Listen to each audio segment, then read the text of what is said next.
Ladies and gentlemen, welcome to Taking On Sports Podcast. As always, this is a podcast made by the fans for the fans. We want to hear from you guys, the fans. Let me straighten this up a little bit. There we go. All right, we got college football. We got pick'ems. We got Bedlam. You name it. Let's get the boys in. Barrett, Seth, how's it going? Fins up. Woo! Woo! Barrett is on a Woo! Miami hype train.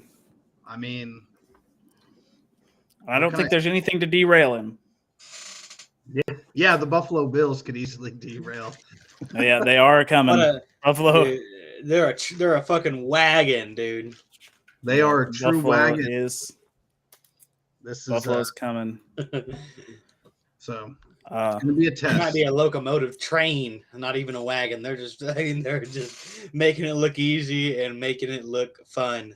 Hey, you know one thing though, Jesse Davis will not be the starting right tackle versus Buffalo this Sunday, so it's good news. Yeah, but isn't Austin Jackson out for the year? No, not for the year. He's out, but fuck Greg Little, who replaced him. I mean, he played like a monster Sunday, dude. I mean, 50 dropbacks and only one sack, and that sack was technically by a tight end. I mean, the O-line played really, really well. So Teron Armstead paying dividends already. I mean, that Teron is just insane. He played every fucking snap, man. That guy's legit. Only if Winston had that.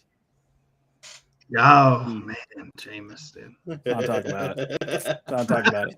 You were very quiet Sunday, Vance, man. Yep, I was not happy. But let's recap a little bit of last week in the NFL here. Joe Flacco. Man, oh man, that dude looked good. I mean, that was let's tune it way down. Okay. If you watch those last two touchdowns, that was busted ass coverage. Hey, he still hit him though. You got it. He has to make those throws. You could say the same thing about Tua. Yeah, coverage. You could hit those guys. I could have hit those guys. Maybe not. The NFL football is a little too big for my hands are smaller than Katie Pickett's. I don't know if I can grip that football. But the underdog bet. Sorry, Bill. You got to take my bets. We're gonna start putting Barrett's bets on underdog going forward. Only on Sundays. I suck. Barrett's hit 2 weeks in a row. Dude's rolling in the money. I hit two on Monday. Seth did hit two on Monday. Yep. I have yet to hit a single underdog bet since I've been on that platform. I think I'm just gonna give it up. No. But take our bet. Once you hit that one that's over 100, you're feeling like a madman. Yeah, dude, I'll be hooked. I'll be hooked.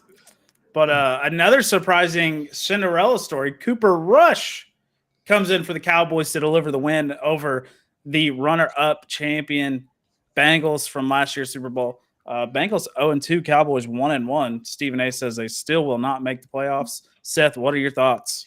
Cowboys not dead? ? Like I said last week, the defense is going to pull Dallas into a decent record till Dak comes back. Reinforcements are on the way. Michael Gallup is a full participant at practice. So you get your number 2 receiver back. James Washington, probably middle of the season guy. But here we go. Let's string some wins together without Dak. Let's put the momentum together. I mean, we got the 2-0 Giants rolling. We're gonna roll into time to try to beat them.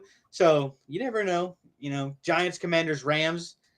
We can beat the Giants and the Commanders to go 3-1 before Dak comes back. Probably lose to the Rams, but Cowboys may be alive. I'm not a believer yet. I mean, I'm gonna be a Debbie Downer Cowboys fan until they prove me wrong. But I will say the defense is top fucking 10. You're not being a Debbie Downer. It's just being a realist Cowboy fan, which a lot of Cowboy fans are not realists. So that's the difference. It's not about – it's about proving it and then, they may do it. And then when they do it, be like, okay, like you said, let's string together some wins. I think they can do it, man, especially against the Gigantes, man. You got to take down that 2-0 cheesy – big balls to ball freaking team, dude. So. Wow, how crazy the Giants are. I mean, but they beat the Titans. Who they beat last week? The Panthers, Bakers. Oh yeah, also by 3, one by 1, one by 3. How crazy, dude! How Yeah. crazy! Is Oh, that? no, they beat the Panthers this week and then beat the Titans the first week. Yeah. But they only beat the Titans by 1, right? And then they beat the Yeah. Panthers by 3. Yeah, I So, mean, the Titans. They're squeaking it out. The Titans missed the game-winning field goal. Bill Johnson. But Oh, Bullock, man. yeah. So yeah, I mean, Giants are squeaking them out, and we'll touch on them later. I just want to add one more fact before we get off the Cowboys. Micah Parsons is a once in 100 years talent out here. Yeah, he might be a generational talent. You can't prove me. You can't tell me different that he's not the Lawrence Taylor. That's what I was. I just can't wait for his contract to come up to see how bad the Cowboys fuck that up. Dude, give him $50 million a year. I don't care. They have to pay that guy. I mean, year one, immediate impact upon rushing, upon making a rush, like as a pass rusher. Excuse me, I was lost for words right there. Year two, immediate impact as a pass rusher. I mean, it's literally. Which over the offseason, you said next that level. Over the offseason, you said that they should purely rush him. That's what they you should. were saying. That I was kind of against it just because I love to see him in coverage, but he is almost 100% rushing the passer right now, and he is a menace. So he should rush. He's getting called the an elite pass rusher at this point, so he's probably going to only pass. I tell you, if the Cowboys do not. This is a couple years down the road, obviously. If the Cowboys don't keep Diggs on a long-term contract and Parsons on a long contract the next year, I will fucking relinquish my fandom because that is insane. They'll re-sign their stars. Come on. Yeah. No faith in Jerry. I mean, the Zeke contract will finally be up by then, so we'll have some money. Ooh, that Zeke contract. Blech. But you'll be on the back end of Dak's contract. I mean, salary cap will be up by salary cap will be up. Next year it's going to go up to like 200 or no, that's NBA, sorry. No, I got the NBA salary mixed up. I was going to say 228 million, but that'd be absurd. You'd be able to pay everybody 40 million a year. What about the shootout in Baltimore? Hey, we're getting there. I was going to say a highlight performance from Jared Goff only to be outshined by that man in Baltimore. And not Lamar Jackson, but Tua Tagovailoa. Barrett's table, I guarantee, is not the front two legs where he's sitting are not on the floor. This dude has been half bricked ever since he saw that game. I had to see a doctor yesterday because it wasn't going down. I'll just tell you that. Yeah. The doctor's like, man, your blood pressure's never been this low, Barrett. And he's like, well, hey, Finns are winning. Fins are 2-0. Yeah. Blood pressure's down, baby. Whew. Man, Tua with what was it like over almost 500 yards in the air. Yeah, 6 passing touchdowns. Absolutely. I didn't think that the Tyreek bombs would be this early, but holy fuck, dude, they are clicking.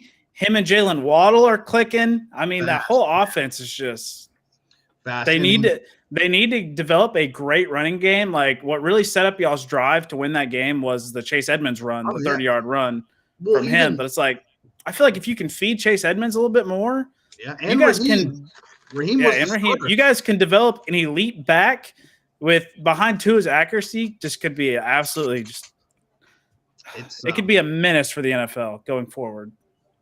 Yeah, and it's only 2 games in. I think the run game will improve, especially with the solidarity of the offensive line. But I mean, I didn't expect that. 6 touchdown game, first time since 1986, my birth year.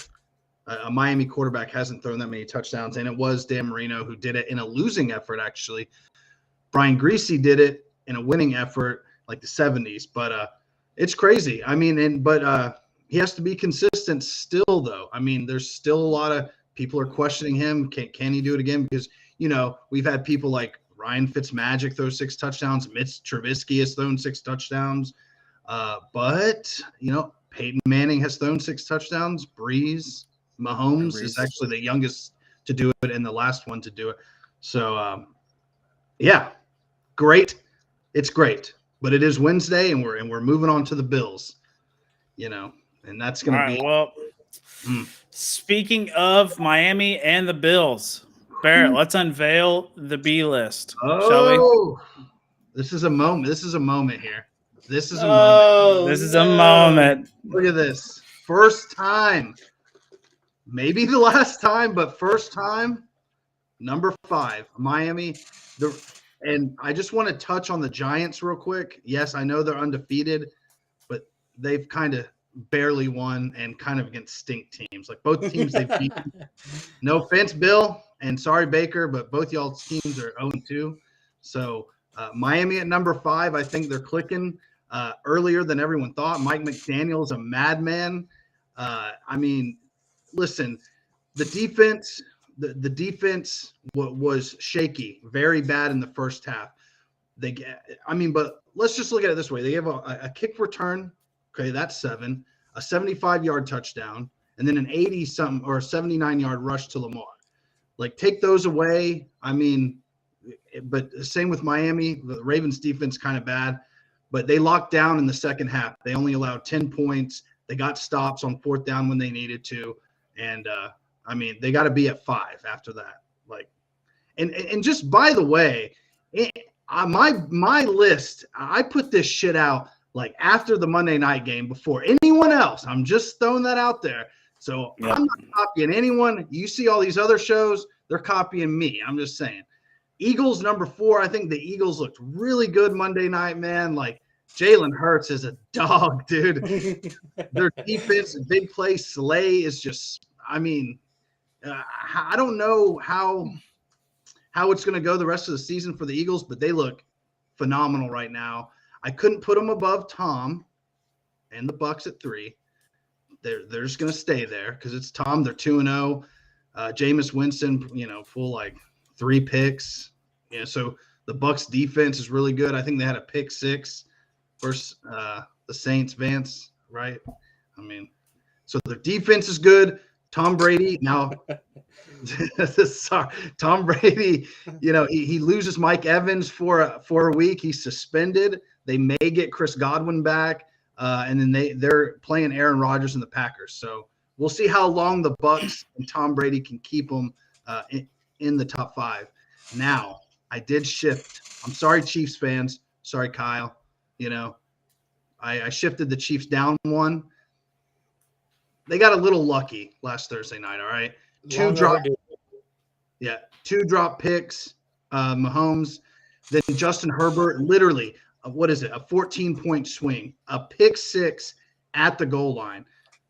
Who knows what happens if Herbert doesn't throw that pick?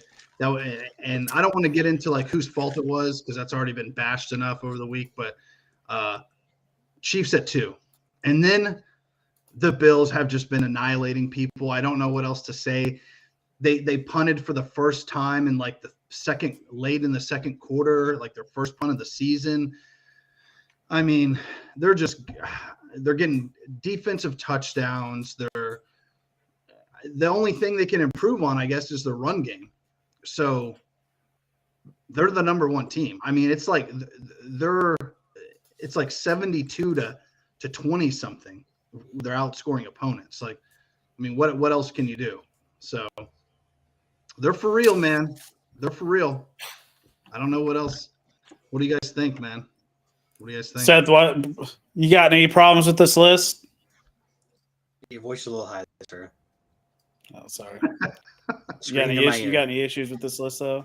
No, not really. It's long overdue for the Bills to be number 1. I was calling for it after week 1. I saw it. I envisioned it. The top to bottom, the Bills are a wagon. Like I said, Stephon Diggs.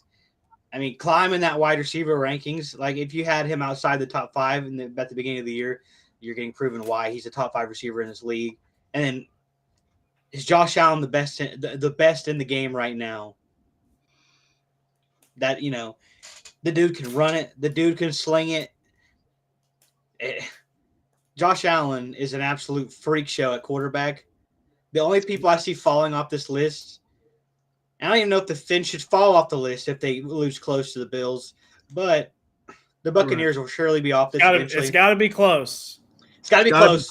Yeah, because If eventually it's an absolute massacre. Yeah, I mean the undefeated teams, they have to make the list. Like I said, it's a week by week list. So you stay undefeated, you're going to stay on the list. There's no reason to move you off. But throughout the season is when you'll see a lot of shifting for the X and ones, X and twos, because there are going to be some X and ones, X and twos, I think, that are better than certain teams, obviously with the same record.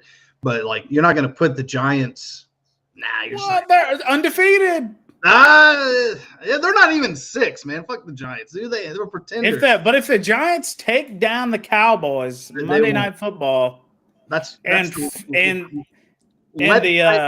Miami Dolphins get absolutely massacred. Don't hype up the Cowboys in like Miami. Some crazy ass team. I'm not hyping them up, but I'm just saying if the Giants can take down the boys here, and Miami gets absolutely massacred, Giants are undefeated at 3-0. Hey, okay, if the Giants are 3-0 and one of these teams has to lose, right? Okay, if the Bills lose a close game, are you putting the Giants ahead of the Bills? Fuck no, you're not. Come on.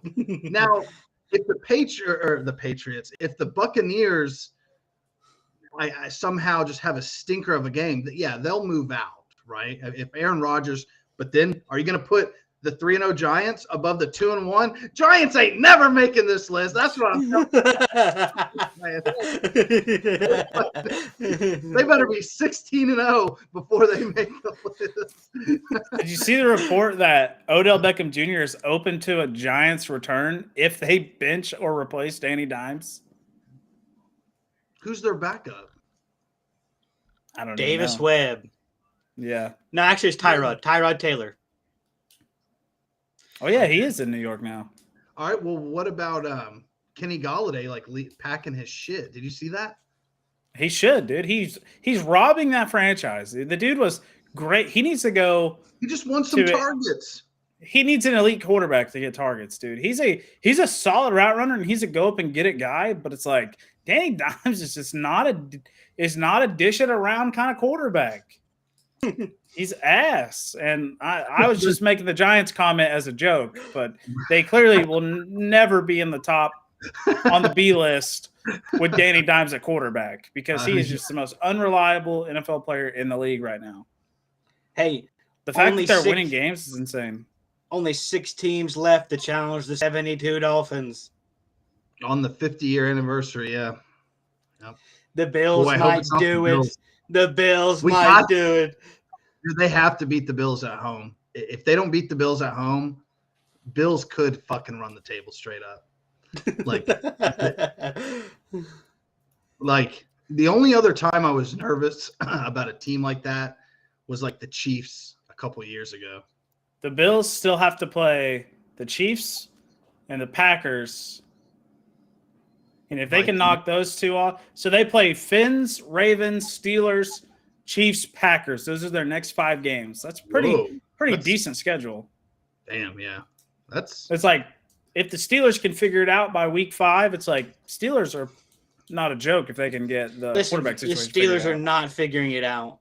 That team fucking stinks without TJ Watt. Trubo is not the man at quarterback. The Steelers are a dumpster fire. I caught a little bit of that game because it was the nationally televised game of the week. God.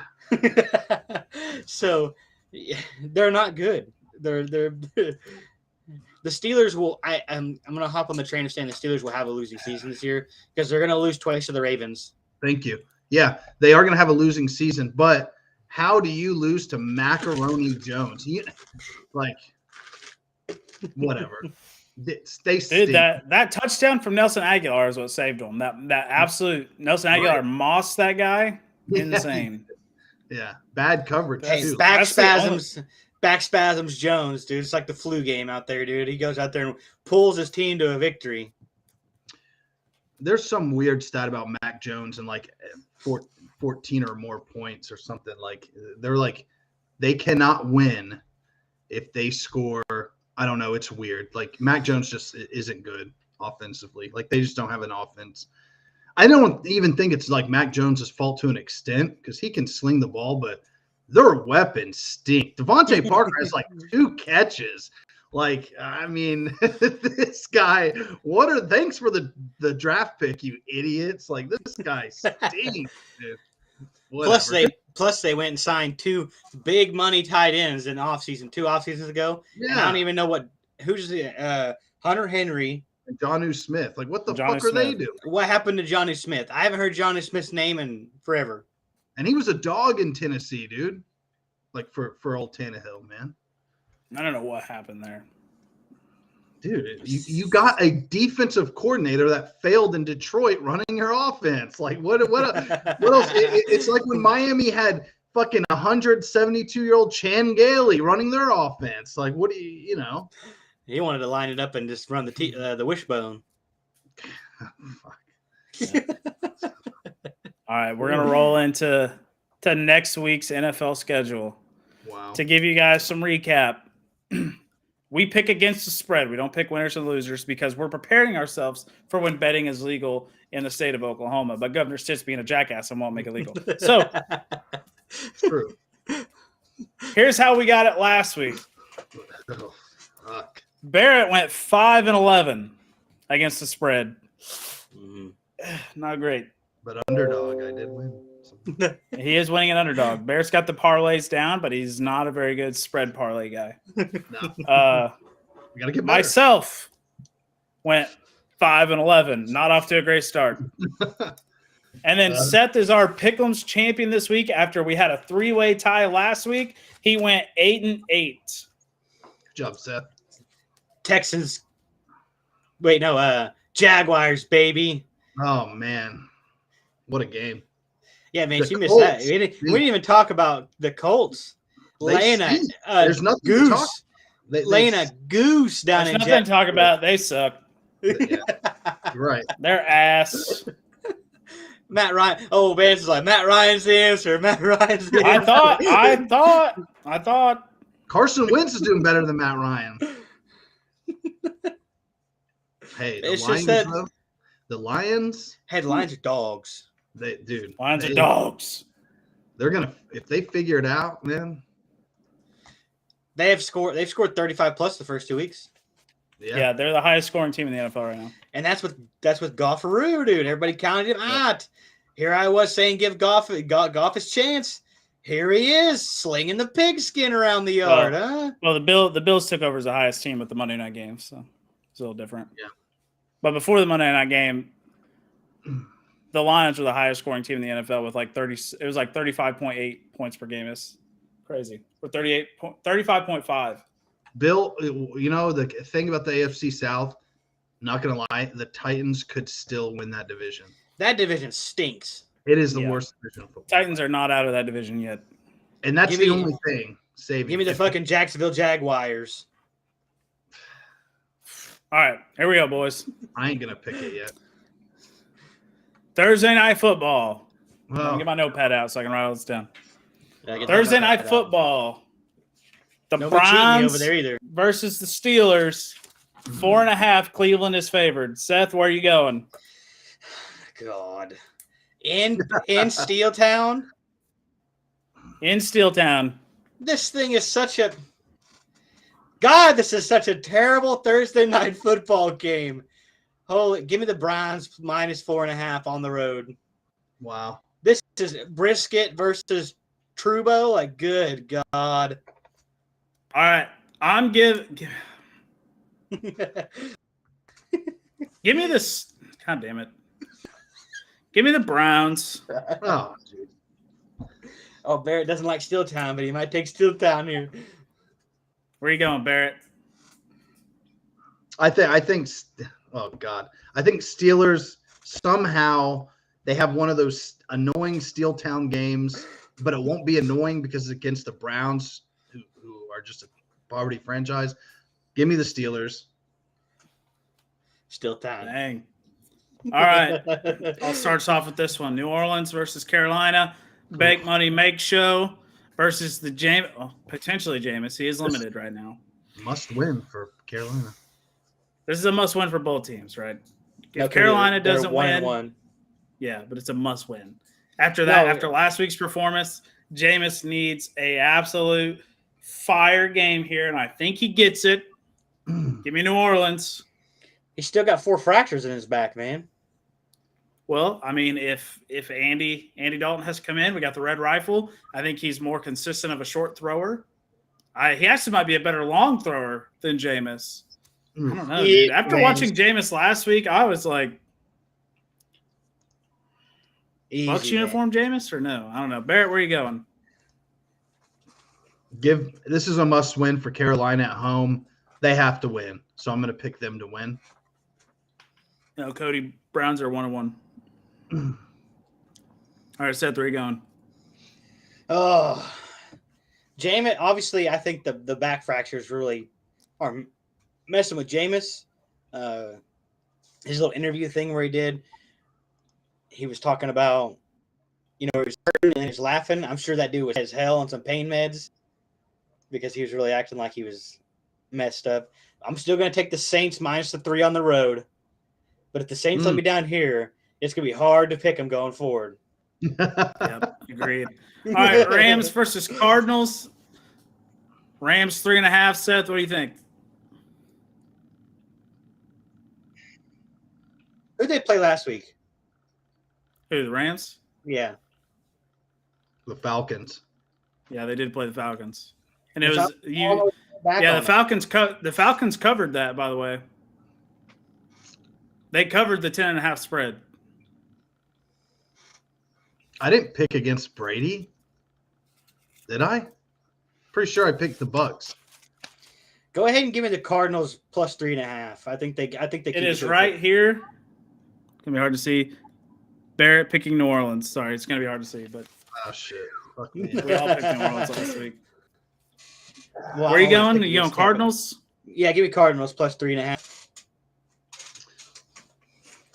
Barrett, where are you going? Give me Rams to cover as well. Like the Rams here, man. Give me. I hate bet. I want to give hope to Kyler Murray, so I'm gonna go Kyler Murray and the Cardinals cover. I mean, they made that amazing comeback versus your MVP. Yeah, the Raiders stink. They're dead as shit. Hunter Renfrow, like done. Fumbling out here. Speaking of that team, the Texans versus Chicago. Barrett, what do you think? is this the stinker of the week? No.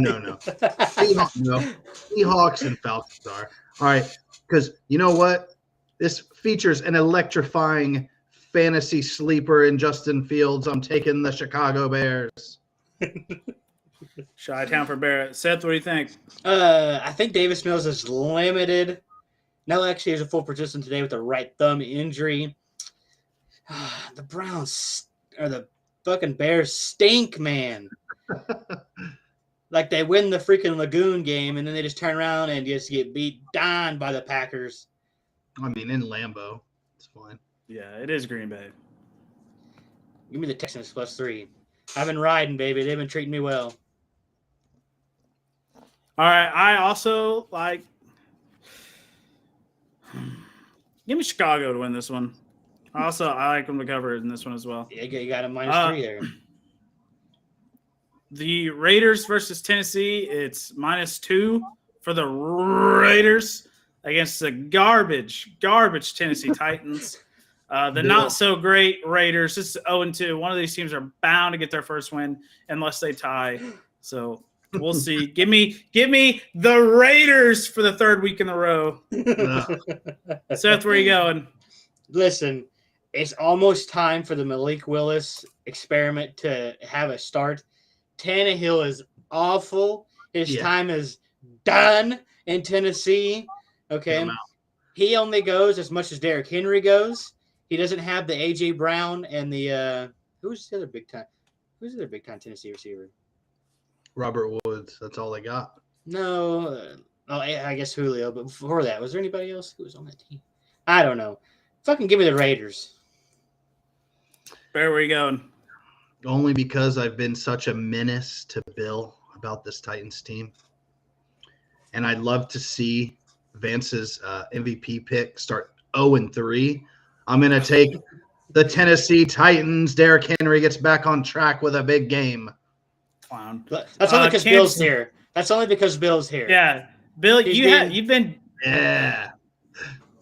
We've been putting out an ATP trying to find you, and here you are. And now Barrett's going with the Titans. He's been calling them trash since like preseason week 1, dude. Titans are trash. Titans are trash. Bill Johnson sucks. Titans are trash. Titans are trash. And now here you are, and he flips the script, man. Hey, never seen it more two. It's one two-faced. Traylon Burks does look really good as a rookie, though. Yeah, Traylon Burks does look good. All right, Kansas City versus the Colts. Barrett, I want to go with you on this one. Where are you going? Oh, I think I got KC, and they will definitely beat the Colts by a touchdown for sure. All right. I also like Kansas City to absolutely dominate this game.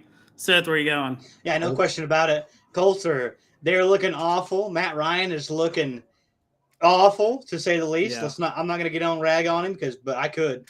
I definitely could. Frank Wright, hot seat. Okay, yeah, that guy's about to get hot fired. Seat. Kansas City by 14. Okay. All right, Barrett. We'll save you for last on this one. Buffalo versus Miami. In Miami, Buffalo favored 5.5. That spread is now updated. Buffalo is favored 6. Seth, where are you going? I took the Fins last week because I was a believer. Okay, whenever their own guy was not believing with them, I was believing in the Fins, but it will not be like that this week because that Bills team is a locomotive. Give me the Bills minus 5.5 on the road. Yep, Seth is the only one last week that took the Fins. All right. Give me Buffalo in an absolute massacre here. It's not going to be pretty for Miami. Wow. It's not going to be pretty. Like the Bills are on the B list at number 1 for a reason. You're right. And I think it's a huge gap between 1 and 5. It is. Oh man. I didn't. Where go you that going, far, Barrett? I didn't go that far, Barrett. I mean, to be fair, I just want to let everyone know that after I saw the condition that the Ravens cornerbacks were in, I did try to change my pick to Miami, but it's fine. It was locked in. But he did try to change. Statistically, Lamar always dominates Miami at home in the Ravens. Anyways, game's over. I'll take the L. But I'm not taking the L this week because Miami is going to shock the world. Now, Josh Allen in his last since like 2019, he's 7-0 against Miami. I think Mike McDaniel's going to have a sick game plan, and they're going to go toe-to-toe with him. I think it'll be a close game. Bills are coming down to Miami, almost 90 degrees, 75% humidity. They're going to sit on the visitor side where they get the sun beat down on them. Bills are probably going to have to wear blue. I just think Miami takes this one. I'm taking the Fins this time. This is a litmus test. You got to beat the good teams, Coach says. Fins up, dude. Look at this. Fins up. Let's go. Back to you on this one, Barrett. Lions versus Vikings. Vikings favored 6. I'm going to take Minnesota. No, I'm going to take the Lions with the points. Shit. I think the Lions cover here. All right, Seth, where are you going? Hang on one second, boy. All right, I'll go. I'll slide in here. Yeah. Give me Detroit to cover. They are on absolute tear right now as the second highest scoring offense in the NFL. Easy pick here after Minnesota struggled last week. Minnesota is actually going to fall to 1-2 because they underperform with a great roster every year. Wow. I mean, I got to go with Nick here, and this is the Vikings rebound. The only reason the Vikings look terrible, it was primetime Kirk Cousins. That dude is trash in primetime. I should have known. But he's going to bounce back. Justin Jefferson will have a TD, so pick that on underdog, folks. That's a guarantee. But the Lions are dogs. They're building something down there. MCDC, great coach. Amon-Ra St. Brown will probably have another touchdown. It's just what it is. Yeah. He's looking good. All right, Baltimore versus New England. In New England, sorry to cut you off. It's good. The Baltimore's favored 3 here. This is a clear Baltimore rebound game against a struggling New England Patriots offense. Give me Baltimore to win this game, easy and to cover. Barrett, where are you going? I'm going Baltimore to absolutely annihilate New England and Bill Belichick. All right, Seth, what do you think? Yeah, Baltimore -3. Nothing else really to say. Belichick stinks. Belichick. Cincinnati 0-2 Joe Burrow going into Joe Flacco territory.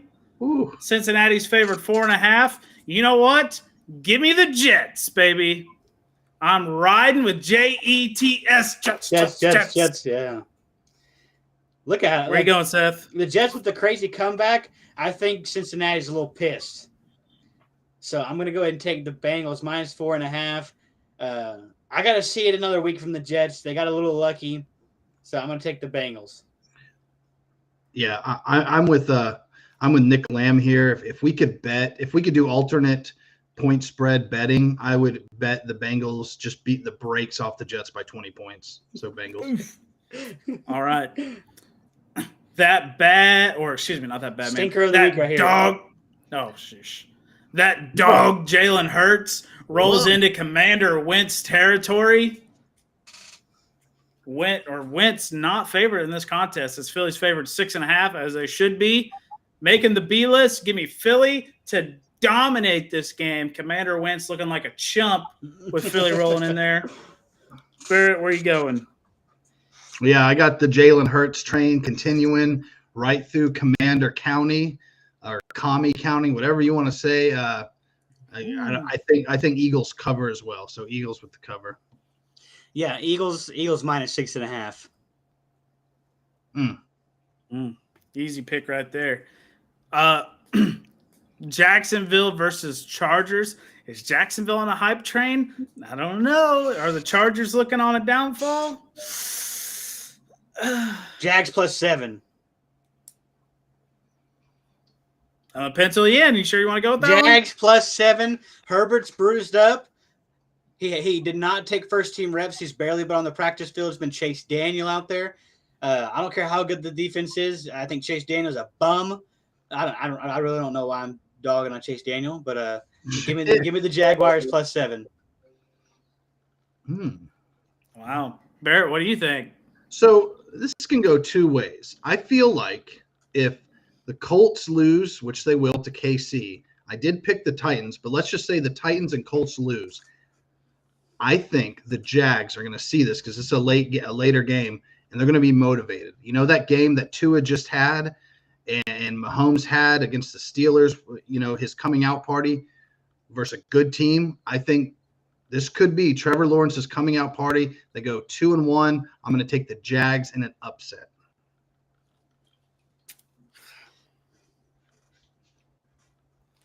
All right. I stand by what I've been saying since Trevor Lawrence got drafted. He's a bust. Wow. But no Herbert for the Chargers? Maybe. If Herbert doesn't – okay, I'm going to take the Chargers as a safe bet here.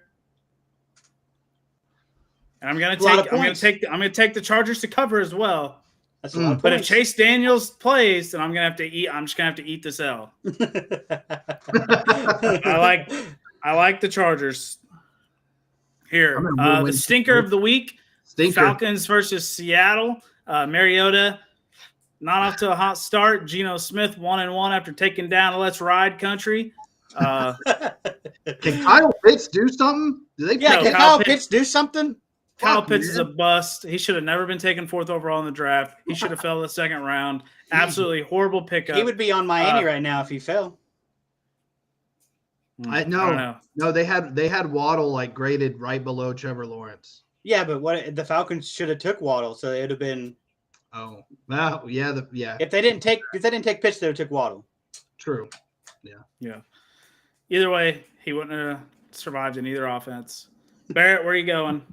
Seattle is favored too. Oh, God. I'm going to take Seattle because it's at home. 12th man. I think they cover. I think they win by 3 at least. Yeah. Seth, what do you think? Yeah, I'm going to take Seattle as well just because it's at home. I was going the same place as Barrett's going. Yeah. 12th Geno man. Smith. They wrote Geno off, and he didn't write back, and then he comes out and lays an egg the next week. It's like, come on, Geno. You know. Yep. All right. I'm also going to go to Seattle. The 12th man's a real deal, and Mariota is not a quarterback that's going to roll into that kind of environment and pick you up a win. Green Bay versus Tampa Bay. Ooh, the Battle of the Bays. The Battle of the Bays, I guess. All right. Tampa Bay's favored 1.5. Bear, where are you going? I think I like Aaron Rodgers. I think Tom Brady's Skeletor looking ass is finally going to get taken down. I think Aaron Rodgers and Aaron Jones and AJ Dillon, they're just going to outpace the Bucs offense. I think Green Bay takes the win. All right. I'm also going Green Bay here, and I think Green Bay dominates this game. Wow. Just throwing out dominating tonight. Yeah, dude. I've got 3 games getting dominated this week. Seth, where are you going? I'm going to take Green Bay as well. No Mike Evans. Julio's banged up. Godwin's banged up. So they're going to rely heavily on the defense. It'd probably the run. That. Who? They got that brick house on Leonard Fournette.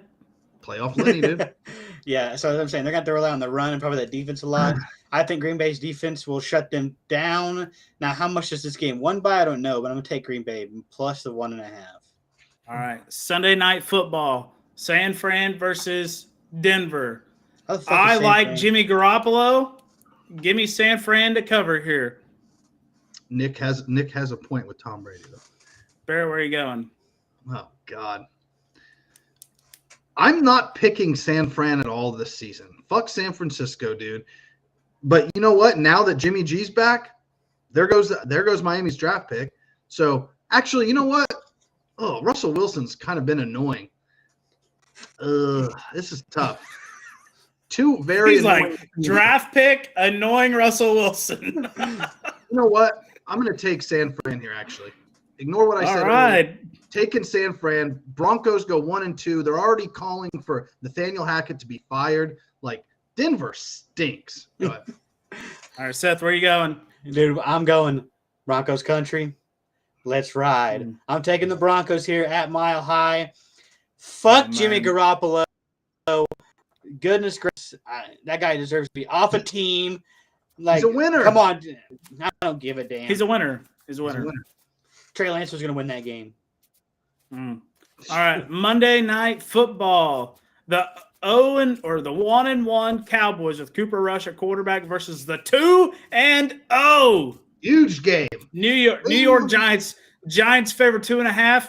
Listen, I'm going to give my take right here. I think Micah Parsons is going to walk out of that stadium with 4 sacks and a Dallas victory. Chalk me up for Dallas. Barrett, where are you going? I think does Diggs have a pick this year yet? No. I think they're not really targeting him as much. I think Diggs gets a pick off Danny Garbage Dimes. I think they shut down Saquon. I think Zeke and Pollard carry Cooper Rush, and Micah Parsons just continues as a defensive player of the year with not 4 sacks, but maybe 2. And like I said, Diggs gets a pick. I think the Cowboys beat the Giants by 10 plus straight up. I don't give a shit. All right, Seth, where are you going here? Parsons is averaging two sacks a game. Okay. Cooper Rush comes in, starts slinging the pigskin around. Maybe no Dalton Schultz this week, but maybe we get Michael Money Gallup back. So go ahead and give me the Cowboys plus 2.5 on the road. I don't care that the Giants are 2-0. They haven't played a defense like this yet. No, they have not really. They really haven't. And they played the Titans offense. And then, Baker. I don't know. I didn't really watch that game. I don't know what happened with Baker. It was a bad first game. He was sacked. He was getting sacked a lot. First game. So we have a guest coming in. We're gonna bring him through the top 5 college football games of the week first, and then we'll let him say his piece. Right? We're bringing in an upset. One of these dudes that lives behind a keyboard, and Cody Turner here, big OSU fan. Oh gosh. Who's upset? All right, here we go. Who's upset? We'll get to Bedlam in a minute. But glad you made it to the show. And Thanks for trying to inviting get me. Cody Appreciate on it. for weeks. I always but- love it. Thanks for the invite. Appreciate it. You guys are fun to talk to. All right, let's get to top 5 college football games of the week. This is a list. I think it was tough because trying to find a 5th game. I just went off the 5 best. Right, there was one obvious one I left off the list, but I really don't care because I don't think it's going to be a good game. We'll go over them right here. Michigan versus Maryland. Both teams are 3-0, and Michigan's only favored 16.5 here. I thought Michigan should have been favored by at least 30 plus in this conference, but Maryland's quarterback Tua Tagovailoa, will he follow his brother's performance, or will he stink up the joint? Bear, I'm gonna let you take the first pick on this one, as it is your quarterback's brother playing in this contest. I mean, I don't know much about his brother. I know he's been playing well this season. But He slings the rock, dude. He throws for a lot of yards and a lot of touchdowns. He's a righty. Yeah, he does sling it. They were at his whole family was there at that Baltimore game last Sunday. But I don't know. Michigan, I think Michigan wins. Yeah, I don't. All right, Michigan's pretty good. Cody, what do you think about this contest? Michigan rolls here. I think Michigan's the second best team in the country right now. They've done what they're supposed to do. They crush everybody. I don't think they have any problems here. They roll Maryland pretty easily. Well, I have a similar opinion on that. I think Michigan's the second best country in the nation. They roll this contest easy. It's based on resume what they've done. I mean, it's not really. Yeah, Second best country in the nation. yeah, sorry. Second best team. Second best team in the country. There we go.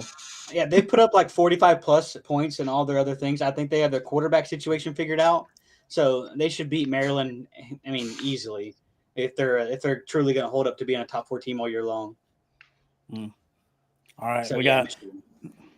Florida Gators versus Tennessee. Tennessee favored 10.5 here. I always think Tennessee gets overhyped early in the season every year, and then they fall off every year. I really like Florida to win this contest. I know it's in Tennessee, but give me Florida to win this one. Barrett, where are you going? I want to see Tennessee keep winning. I mean, I know Florida had that great first game and surprised everyone with that quarterback, and then but the wheels are kind of coming off. So give me Tennessee. Seth, what are you thinking here? Yeah, I in Tennessee, the little checkered end zones, the crowd's going to go crazy. That stadium is massive.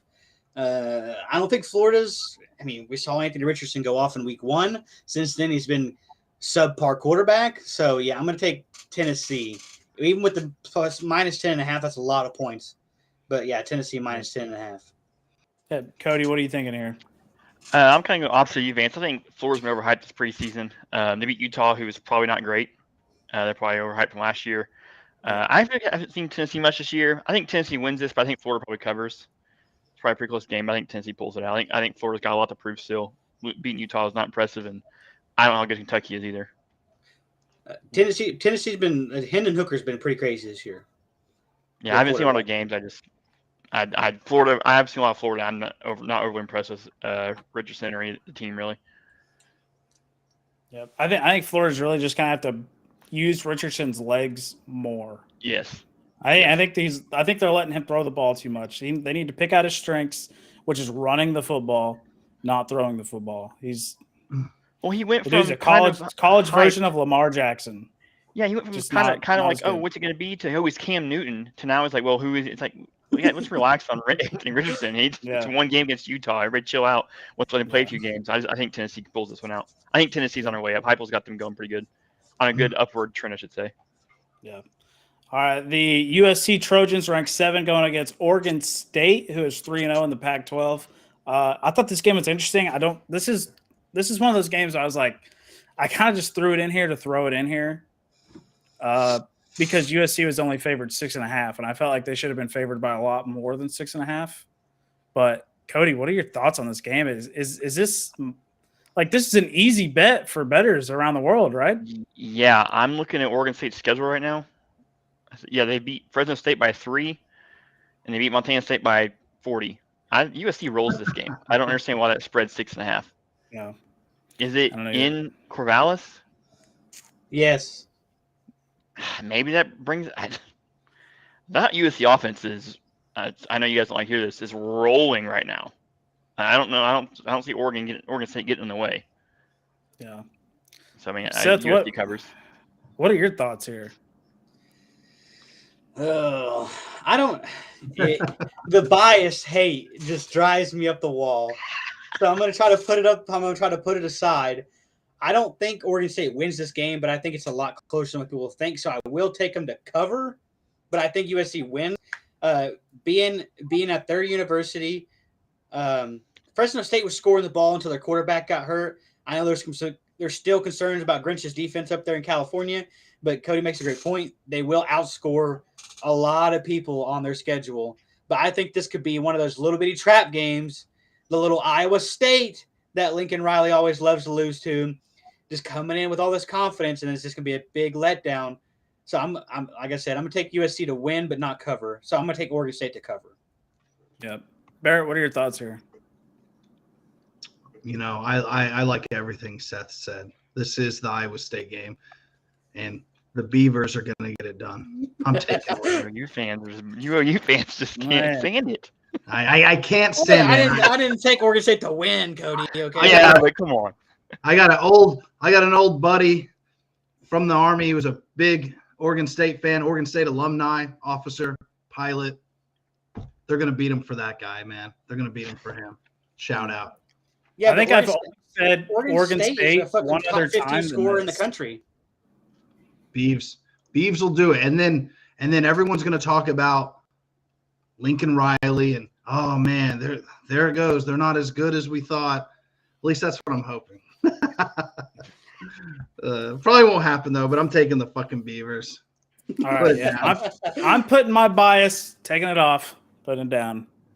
I think USC just absolutely rolls this game. This offense is too potent. Obviously, Alex Grinch and his defense has issues moving to the Pac-12 that followed him from the Big 12. Alex Grinch is just not a defensive coordinator you want on your team. So I like the Trojans to outscore them by a lot, but it's like I feel like the Beavers are going to put up points. Yeah, I like USC. I thought this was an easy win for USC. It's like I couldn't believe the spread when I first read it, but after hearing what you guys kind of said, I kind of feel like Beavers are going to be putting up some points, but USC ultimately covers. Okay. All right, the most overhyped team in the nation, Arkansas Razorbacks versus the Texas A&M Aggies. Listen, A&M's favored 1.5 here, and I don't see why. Look, I think Arkansas is overhyped, but KJ Jefferson is a bad man. I mean, if you're looking for a second image of Cam Newton, this is it. KJ Jefferson is it. There's nobody else that plays the game the way that Cam Newton played the game like KJ Jefferson does. They're the exact copy and paste model in college football, just at a different program. I do think Arkansas gets past A&M here, and then it's all downhill from there. Cody, what are your thoughts? A&M is trash. That offense is garbage. Yep. Arkansas definitely wins this game. I don't think it's particularly close, to be honest with you. I'm not big in Arkansas after watching them, that Missouri State situation, but A&M is not good. Their quarterback cannot get the ball downfield. Their offense does not move the ball. I get App State's one of those teams that everybody kind of doesn't really want to play, but there's no excuse to lose to Appalachian State, wanting to be an upper tier SEC team. It's still embarrassing. So I think Arkansas wins this game probably 10, 12 points. Yep. Barrett, what are your thoughts here? Man, you guys make compelling arguments. I was going to pick Texas A&M to go on a run here. But you're right. Like Cody's right. Like they scored. Their defense held the U, but they didn't really score any points themselves. So yeah, give me Arkansas, man. Give me Arkansas. The only time A&M scored over 17 points is when they played Sam Houston. So that can't be. Yeah, I think they struggled in the first half of that game, didn't they? Pretty close start. 31 points against Sam Houston is like that should have been a 55-0 blowout game. Seth, what are your thoughts on Arkansas A&M here? I don't know. Arkansas has like a little bit of a stretch. They have Alabama next week, So I think they could be looking ahead. I want to take A&M at home because I thought it was think. neutral. Oh wait, where's it I think at? it's at AT&T Stadium. I think it's at AT&T Stadium. Oh, is I it could be really? wrong about that. Vance, where's the neutral site on there, man? You don't come on. Sorry, I wasn't paying attention to the neutral site. Damn it. I don't pay attention to this. This is your job. I'll let me. That is my job to pay attention to that stuff. Yeah, it's at AT&T Stadium. Okay, neutral give me the site, Hogs. so, Sorry, give me the Hogs. That's it. yeah. There's not really much to say. I think that obviously everybody knows A&M is buying their recruiting classes. The shit show that was A&M last week is embarrassing to say the least. You know, they're having to like put players on. They're having to suspend players for team violations and everything else. Arkansas is going to win this game, but it's going to get real ugly for Arkansas real fast in the next couple weeks. And I think. All right, the Clemson Tigers go into Wake Forest. Barrett, what are your thoughts on this one? Clemson's only favored dog. 7. Give me Clemson. You like Clemson in that one? All right, listen. For me, this is the trap game for Clemson. Wake Forest is no joke. They're not a bad squad. I forgot to put their rank up here, but they're ranked 21, so it's my fault. Facebook user. But yeah, Wake Forest is averaging, 44, 45, and 37 points per game. Now they've played not really so great teams, but I like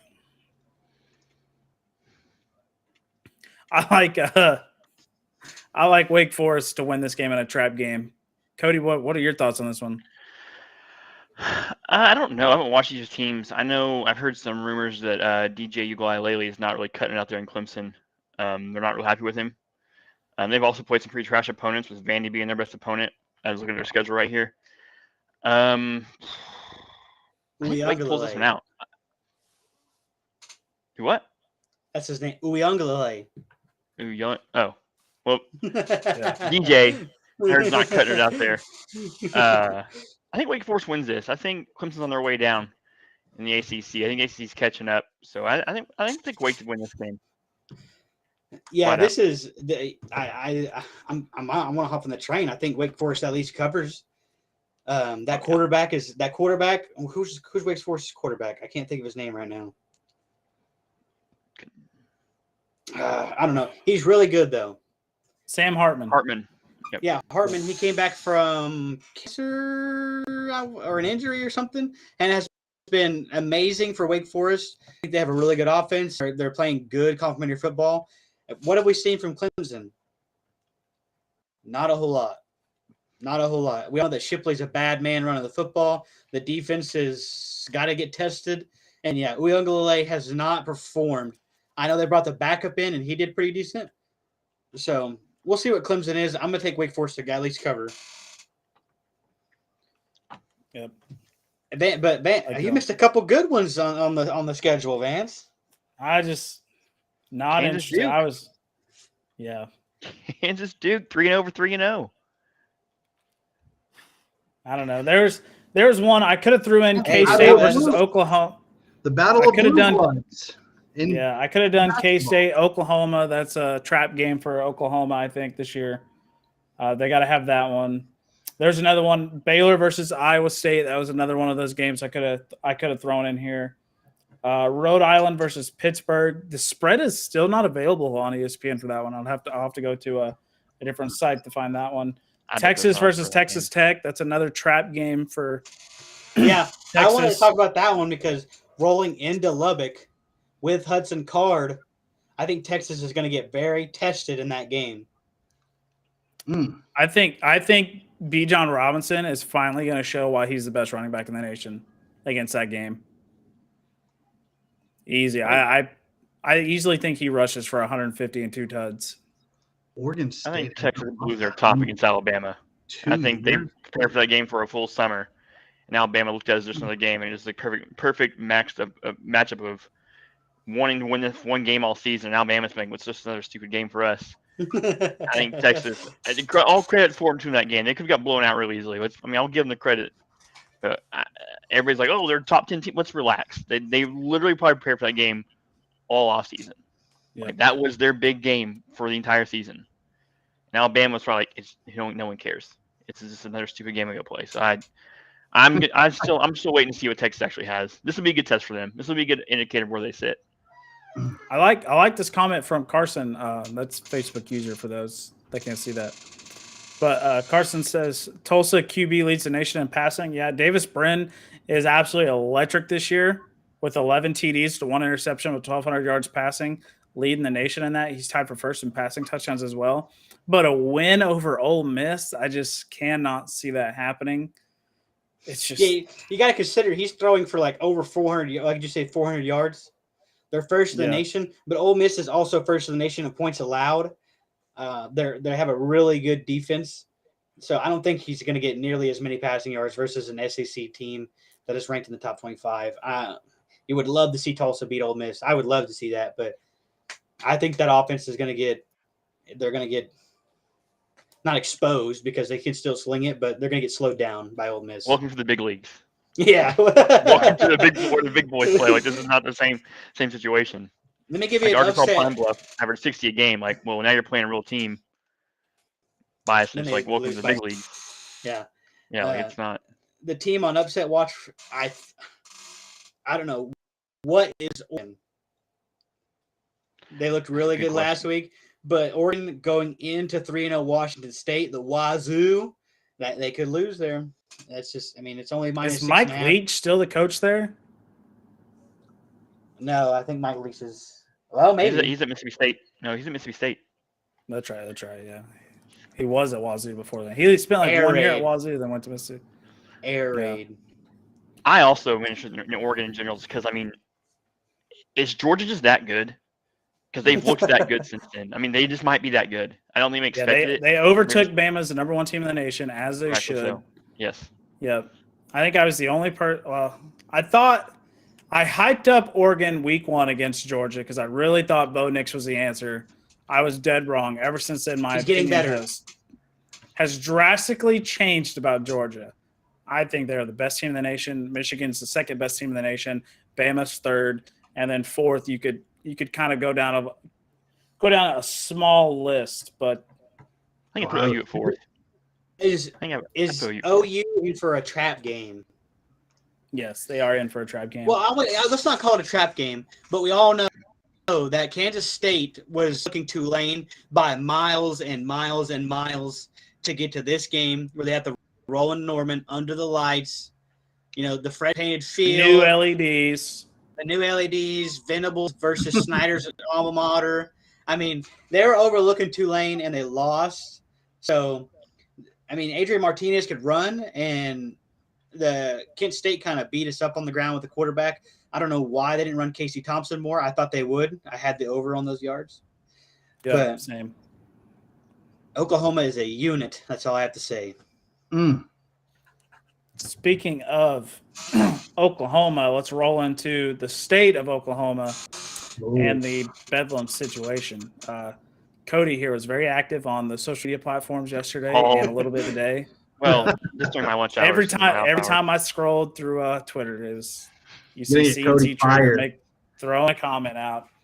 I got in there a little bit, but I didn't respond to anything he said after that because I was like, I'm going to invite him on the show so we can get all this aired out. I was like, surely he's going to send the invite. Today's the day. Yeah. I sent the invite. I was just like, I had to get it out there. I was like, I don't want to argue with him on Twitter. Let's get this out on the pod. And let's settle this once and for all. All right, Cody, why is OSU scared to play OU out of conference? There is no basis for that comment. We're not scared to play OU out of conference. There's a scheduling issue, which is anybody who checks the future schedules can see very clearly. That's true. So there's nothing to be scared. The AD said we'll play you when we don't have giant logistical issues to get rid of. That starts about 2030, 2031 when we free up our schedule. Oklahoma State has made a schedule from 2019 to 2030 based on OU being in the Big 12. OU decided one night we're going to be in the Big 12 anymore. And all of a sudden that's somehow OSU's fault that we can't play them. That's not on OSU. OSU can't do anything about what they did before OU left. It's what all it comes down to. It's not possible to do right now, unless OSU is going to jump through giant hoops and make giant exceptions for OU, which apparently they want to happen. And OSU is saying, no, we're not going to do that. We're filled up right now. So I've often thought about, like, I looked at that scheduling issue yesterday, as I was one of the OU fans riding the 80s gaslight yesterday. Then I quickly, after I saw the scheduling issue, I brought it down a little bit. But OU, with the amount of money they're about to pay out to get out of the Big 12 going, I think they're going to buy out next year. Right? Agreed. 2024 years. They're going to buy out a year early and then move into the SEC. Same with Texas as well, which will ultimately end Bedlam. Right? For like 8 years. Yeah. It's only 8 years. And then the rivalry. But let me just say, I mean, is it really a rivalry, 90 and 19? I mean, we're not going to miss it. It's personally. It's an in-state thing. You're not wrong. It is. Yeah. But Not wrong. I mean, they're going to the SEC, and I don't think OSU should have to jump hoops. You know, let them play how their schedule did. I mean, I think it would be bigger than say if OU and Texas couldn't play each other. Agreed. In my opinion. Yeah, they're our bigger rival, right? We had to run them down in wins. But my honest opinion about it is it's both teams' fault in a sense. I think it's both teams' fault. I mean, if you want the game to happen, you already had their schedule going. If you want it both to happen, you make it happen. You can't, and I bet OU would be willing to help pay to knock out some of the schedule. The only reason that they won't make it happen is because you don't want to play 2 out-of-conference P5 teams. When's the last time OU did that? I know the year. I can tell you. I looked it up. We would have to. If we scheduled OSU. We'd probably schedule another P5 team. You have 3 years right now with no P5 team. You just lost Georgia twice and Tennessee once. You have 3 years to schedule the P5 teams. OSU does not have that luxury. We have P5 teams all the way to 29. They're playing Tulsa. They're playing Oregon, Arkansas, and Alabama. For 10 years, Arkansas, and Alabama. You guys scheduled Tulsa. You couldn't knock off half those games. Does OU want to pay that buyout contract?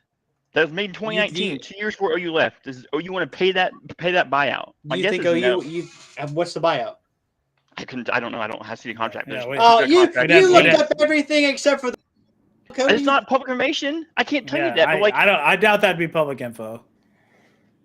It's not just something like, hey, Tulsa, you're F now. Like, does OU want to pay that? And then again, let's say so your solution is OSU buy out Tulsa, right?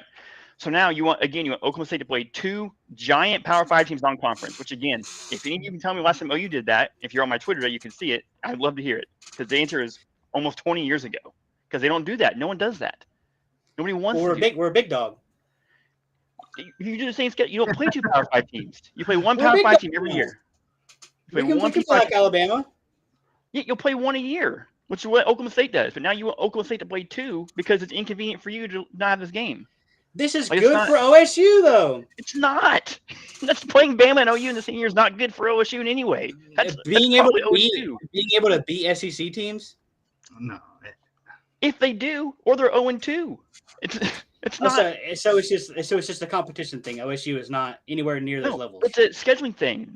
Okay, let's do this. Switch it because we're all in agreement. If OSU had gone to the SEC, and they would have if been offered, and OU started in the Big 12, would OU start getting rid of scheduled games to play OSU? No, they say, hey, we've got a full schedule. OU would not jump through these hoops they want OSU to jump through. They would not, and the fans would not want to. I personally think OU would. They rely heavily on tradition. Yeah. OU's relied heavily on tradition. You leave the Big 12. You're leaving the Big 12. Well, we did that. OU doesn't care. I'm not going to say conference is tradition. I'm going to say playing rivalries is tradition. Like OU doesn't ever want to stop playing OSU. They don't ever want to stop playing Texas because they're 90 and 19 against them. Of course, they wouldn't want to stop. The record showed in the same conference. Record aside, all of us that grew up in Oklahoma know, like, to us, this rivalry is almost more important, not as OU Texas. This is one of the big rivalries in this state. The only other biggest rivalry in this state is Jinx Union. I guess. Yeah, that's right. And I think that game might sell out more. I don't know. One of those teams. But this is a huge tradition in the state of Oklahoma. I would love to see it continue. If we have to wait till 2036 or 2031, so be it. But I really hope that within the next coming years, they can make this schedule happen again. And playing schools like OSU and OU, Bama, all these big name schools should not be playing these Division II or G5 schools. They should be playing 2 P5 out of conference games. Well, I did see they were working on that. They were working on out of conference games. It's not good for football to watch OU. It's good for the little programs, though. It's good, yeah.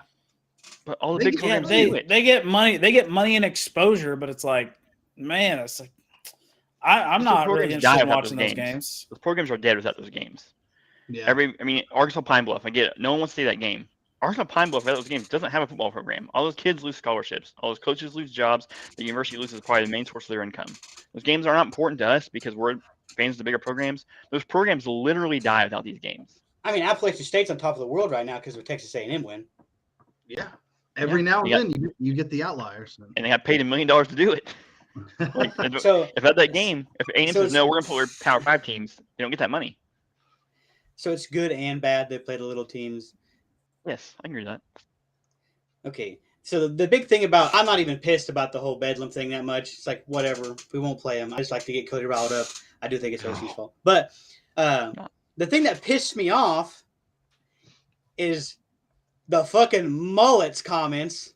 Okay. He's over here acting like OSU is a fucking villain or OU's a villain for leaving or whatever. Whenever he's the one who fielded offers, pick up the phone for every fucking team, was fielding the offers. Yeah. How much you gonna pay? How much you gonna pay? Hey Boone, I got an offer over here for fucking 7. Oh, you're gonna pay me 7.5 now? Okay, I'll come back to OSU. Thank you for the raise after I just lost the Big 12, Boone. Thank you. Yeah, I'll go to Nebraska. Boone, you gonna up that price? Yeah, okay. Never mind. I'm staying OSU. That's what pisses me off. He acts like he didn't take the bigger money whenever he fucking was disloyal to OSU, answering the phone constantly for other P5 programs, and then wants to come out and say that we ran and chased money. Get the fuck out of here, Gundy. That's why you can't win a fucking Big 12, and that's why you can't make the playoffs, you clown ass. That's all I gotta say. He's lucky I wasn't fucking standing there. I'm just a guy on the street. Yeah. I'm just a guy on the fucking street. You know what you did. He trolled the OU fan base, and he meant to, and it was fantastic. That was planned from the get-go, and it was hilarious. He had to write it down to make sure he didn't fuck it up, which I respect because I do that a lot. Gundy is such a clown. He did it, and I heard some radio. This isn't my thought. This is radio thought. He knows he's on a bye week. No one's talking about OSU because they played Arkansas Pine Bluff or something, OU Nebraska, and he got his university in the top of the headlines because he trolled the hell out of his in-state rival. It was fantastically planned. You're right. He did. He put this one OSU. I'm not. Yeah, he was, and I hated him for it. This is ridiculous. Why is the guy getting more money? I hated him at the time. I'm still not the biggest fan of Gundy all the time, but this was a planned troll, and it was fantastic to watch. He doesn't need to do. They were already in the big news because of Oklahoma. Like if Oklahoma never takes the leap and goes to the SEC, this isn't a conversation, and OSU never gets brought up. But the narrative was OSU is scared to play OU, don't want to play OU anymore, which was never said by anybody at any point, except OU's gaslighting AD. Well, they said we weren't interested. We're out of here. Joe C is a clown. It's the same thing. Like it was a comment. I love Josie's a great AD. It was just a comment that threw all the shade to OSU. Gundy's like, well, let's twist this on them and troll their entire fan base and put me in a cause a lot of headlines. Yeah, and it's a bye week for him, so it doesn't affect him. It's a bye week. Whenever he goes and says something about money, whenever he literally was disloyal to his program, it's like, come on, dude. Like, I don't think he was saying that. A lot of the OSU fan base does not like you for that reason, and you're going to come up here and literally reiterate it. Oh, you don't have a problem with it? No, I had my problems with it. I've never been fully on about Gundy. I'm on and off. Yesterday was an on day. Yesterday I was like, Gundy, you're the man. You're a fantastic job. based on the year, I sometimes want Gundy gone. It depends on the year. And Hey, the what do you- years he was like, I'm talking to Tennessee, like go to Tennessee, like get out of here. I'm Nebraska? 10-3. I do want to ask you, Cody. Whoever. Who do you think? I mean, what do we got left on Bedlam here? Do we have any more? Because I got some questions for the OSU fan here. Go for it. So, who do you think's the next coach at? Well, we'll save that one. Let's go back a week. What do you think about OSU playing Gunnar Gundy over Garrett Rangel as the backups? Any significant? I was just about to bring that up. It's coming up right now. I'm researching some stuff right what now. they have played Gunnar as second string every game.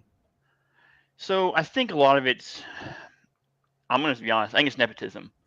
I watched again the Arkansas Pine Bluff game, and my first thought, and I texted Cheese this. Me and Cheese, we talked to Cheese.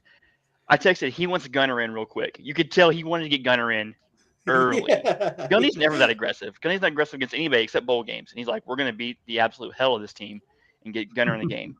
I think a lot of it, of him being over Rangel, is Rangel's not been on campus as long as Gunnar. Gunnar knows the offense better.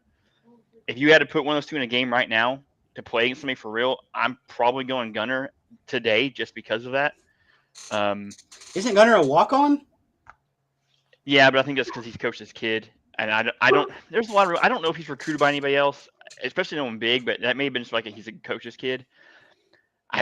He showed some talent. The guy's got some arm strength on him. He's got no touch. It looks like he throws all bullet passes everywhere. Honestly, if Spencer Sanders gets hurt, OSU's in trouble regardless. He's a true freshman Rangel, and I don't like lefty quarterbacks. I didn't know Gunnar was a lefty. I thought Rangel's been in the system. No, he's a true freshman. He just came to campus this year. Yeah, his only other offers was East something like East Carolina. Michigan, I think it's East Michigan. East Michigan was his only other D1 offer. And I think the announcers alluded to that being because he's Gundy's kid, no one recruited. I don't know how true that is. I don't know if I don't know how true that is. I would doubt it. I don't think he's fantastic, but to Carson's point, I see that you like, he can play 4 games, he can get some snaps in, but these are the warm-ups before you get to conference play. Wouldn't you, like, if Gunnar's not the backup, wouldn't you want Rangel in, like, throwing, getting some game reps just in case Spencer does go down? I think Gunnar is the backup right now.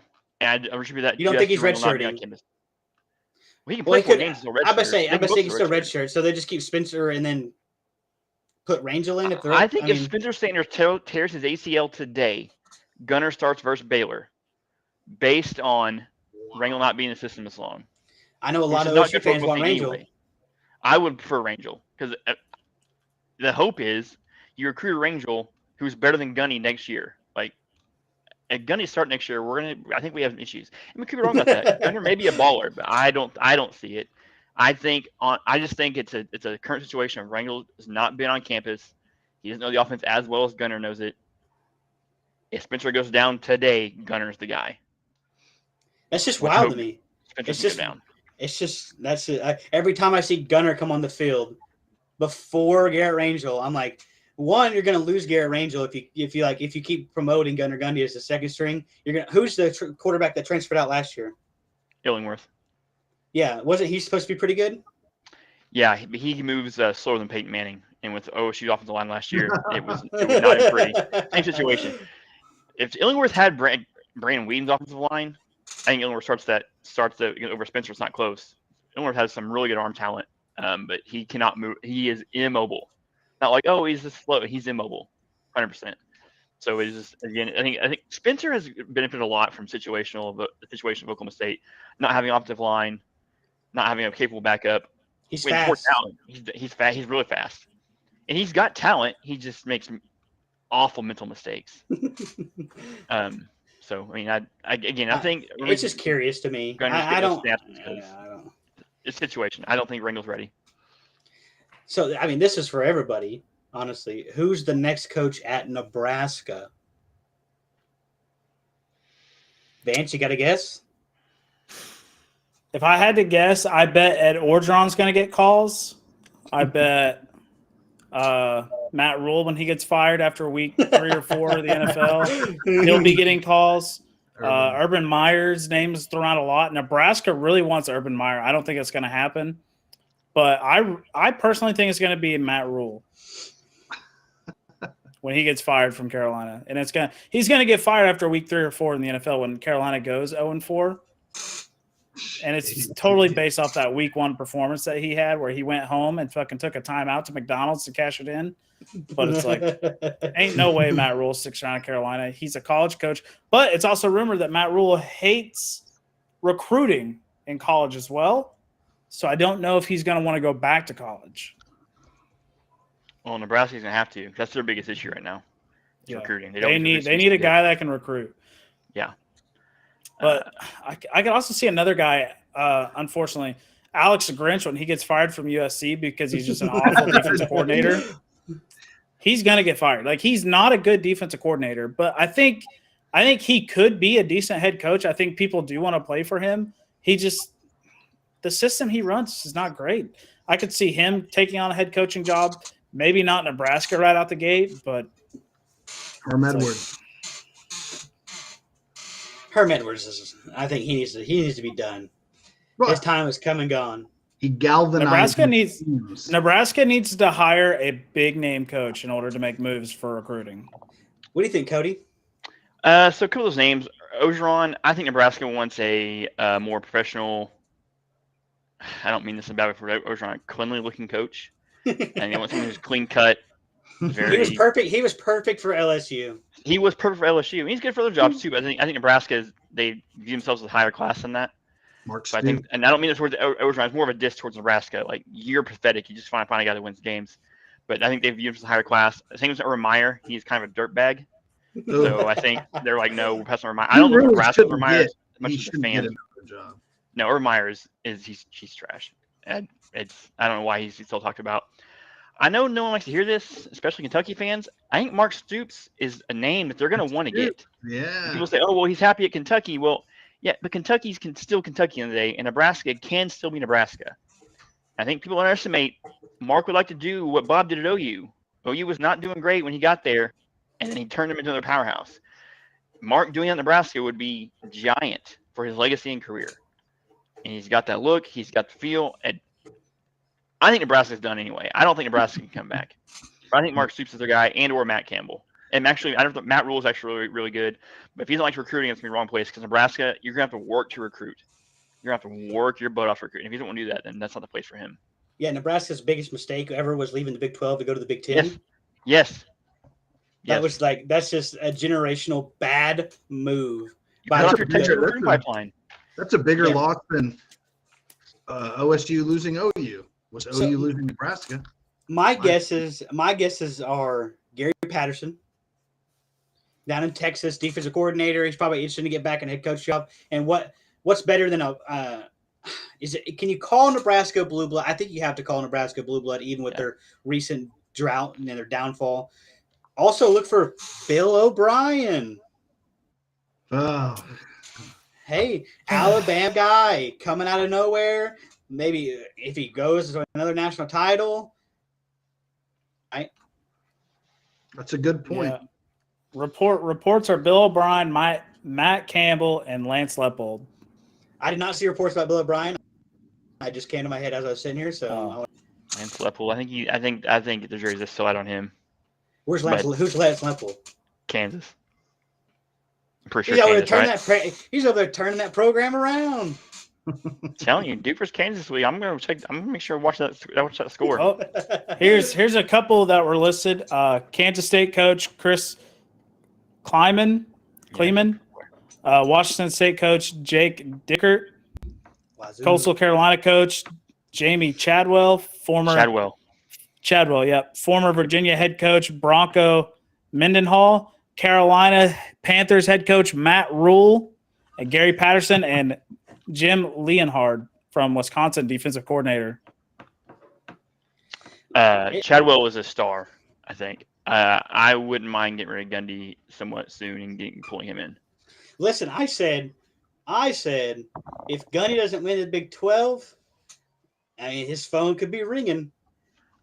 Yeah, I remember what year it was. There was a couple years ago. Maybe it was last year Gundy was talking to Tennessee. He talked to him like 4 times. I think the last time he was talking to Tennessee, I was like, good riddance. You bring in Jamie Chadwell.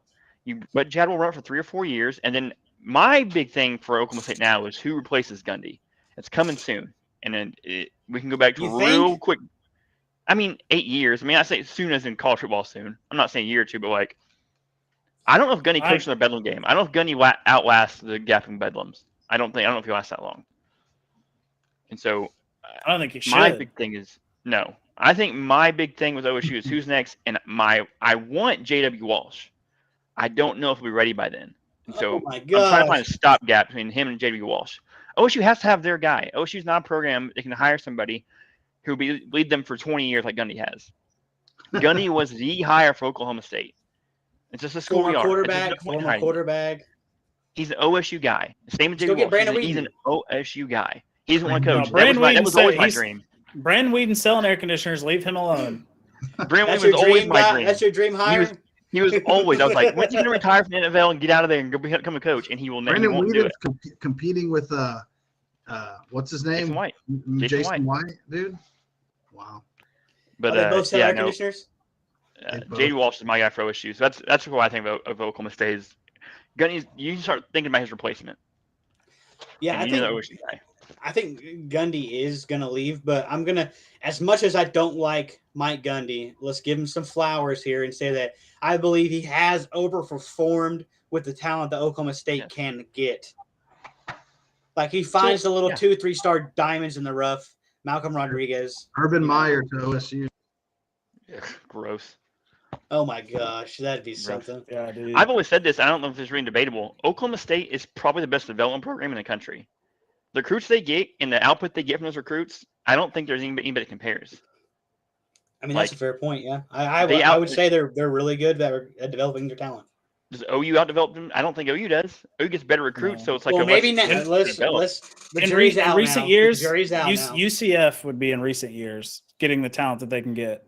UCF ain't playing the Fiesta Bowl but 1 year. Like, it's not like OSU's been there for 15 years, right? They've been there for a long time in top 20 programs. I just said recent years. Okay, I guess recent years, but for over a long period of time, like I don't think anybody outdevelops Oklahoma State consistently. I don't think so either. Honestly, I mean, like I said, Gundy's a clown show to me, but he gets this done. He can be. He can be. He's a clown show to me. I don't disagree. Sometimes. I just want to see. Doesn't he have a lifetime contract? I don't think so. Maybe. I know he signed extension. I think he's done around 2028. He did sign a lifetime contract. Was it lifetime? Yeah, I'm pretty sure old Boone on the deathbed was just signing whatever Gundy would throw in front of him. Go ahead and look it up. I thought it was, but obviously college contracts mean nothing. Good you can get out of them. You can move. It doesn't matter anymore. Yeah, sure did. But, lifetime. There you go, dude. Cody on his deathbed over here is gonna be chanting for Mike Gundy. I've been let's go Gundy. I was big on Gundy last year. He did his job. The title game was a fluke. Did he do his job? Title game was a fluke, man. Missing your best running back, missing 2 up front offensive linemen. Your quarterback those 4 picks, which is the only way Baylor even scored to begin with. Who's the offensive coordinator last year? Casey Dunn, same guy. Okay, so instead of just running quarterback power, he wants to do all this bull on the goal line. Well, he's missing 2 of his. He's missing a center. And I think his right guard. Like you're missing your 2 front off. You're running back. Spencer Sanders. Hey, I'm not saying you're wrong. I'm just saying that whole game was just a bad situation for Oklahoma State. You're missing Jalen Warren, who, as we all know now, can hit in the NFL. Like the dude's a baller, right? Like we've seen that through 2 weeks. Spencer with those 4 interceptions again, which is the only way Baylor even scored to begin with. So like, it was just you can't blame Gundy for that game. I blame Gundy for a lot. A lot of the OU losses are on Gundy. That game was on Gundy. I'll give him credit for that. If Spencer doesn't shit the bed in half, they win that game. Yeah. All right, Cody, I'm gonna let you leave with one thing. All right, guys. Is the Spencer Sanders Heisman hype for real or a bust? He needs about 3 more weeks. We got Baylor coming up. Baylor will be a big indication of what his Heisman hype is. He's played great. He's done what he's supposed to do. Oklahoma State's done exactly what they should in the first 3 weeks of the season, and Baylor's gonna be the first test. Has Heisman hype until after Baylor. A bye right before conference play is pretty big. I didn't know that. I thought we played Baylor this week, and I found out they have Iowa State and we have a bye week, and I was like, "That's perfect." I was extremely happy to see that. So perfect. Yeah, I thought the OSU Baylor game was this week. I was looking for that one in the top 5. Yep, same. But, you know whose Heisman hype has been completely annihilated, right? Your boy, man, Spencer Rattler. Oh yeah, absolutely. He's garbage. Oh gosh. He He is was up ass. there. He was up there at the very beginning. He was. Yeah, he shouldn't. He shouldn't be. South Carolina's ass. They're gonna get obliterated again this week. It's not gonna be pretty. Poor Spencer. Poor Shane Beamer, man. Yep. All right, Cody. Appreciate you stopping in, man. Thanks, guys. I appreciate it. It's always blessed. Yeah, Cody, forget that schedule. We need you more. It's the only kid falling Absolutely. asleep. It's all only kid falling asleep. Hell no. Caleb See you, Williams man. did not win the See you Heisman. guys. See you later. Yeah, Caleb Williams will not win the high. Well, he might actually. I don't know if He might. that After they offense lose keeps to the rolling. Beavers. I don't know. That offense is moving right now. But that's all I got for you guys this week. Shai Gilgeous-Alexander injury, kind of missed the first part of this first couple weeks of the season, potentially the whole season. Carson, Aaron drive to Judge Kansas. did not Drive to hit Kansas. You 61 can tonight. make that bet. Carson, drive to Kansas. Make the bet. Yeah, that's right. Yeah, I don't know what's going on with Oklahoma City Thunder here, but it's not looking pretty. Even Giddy's talking about cutting the hair. I don't know if he should. It's I think he'd look goofy with short hair. going to be a long season, Thunder fans. Yep, I was very much looking forward to going to a couple games, but I think I'll just sit at home. I don't know. I might go to one or two, but Val. It's good. Val will be there. it's gonna have to be against Detroit or something. I don't want to go and watch an L, dude. It's if you get tickets to a Detroit game, I'll probably go with you. But All right. Whoa, Kate Cunningham, dude. That guy's a hooper. yeah, no, Detroit stinks. Detroit stinks. All right, Great show. catch you guys. Yeah, catch you guys on the next one. Fins up. Beat the Bills. All right, ladies and gentlemen, thank you as always for tuning in to Taking On Sports Podcast. Tonight was an electric show. You can catch us on Apple Podcasts, Spotify, and Amazon Music. Have a great weekend, ladies and gentlemen.